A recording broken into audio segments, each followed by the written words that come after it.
Wala pa ring surrender feelers mula kay Emelita Watt na huling natitirang at-large na co-accused ng dating senador na si Ramon Bong Revilla Jr.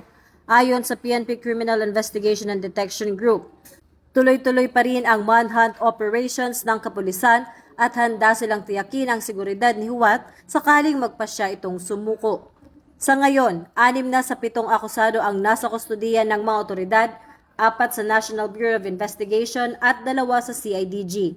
Kamakailan, naaresto rin ang isa pang co-accused na si Cristina Pineda sa isang checkpoint sa Sagada Mountain Province matapos ang koordinadong operasyon at tracking ng CIDG kasama ang ibang law enforcement units. Si Revilla ay kusang sumuko sa CIDG sa Camp Crame at kasalukuyang nakapiit sa Quezon City Jail matapos utusan ng Sandigang Bayan 3rd Division ang kanyang pansamantalang detensyon. Ang kaso ay may kaugnay sa umano'y 92.8 million Ghost Flood Control Project sa Pandi, Bulacan.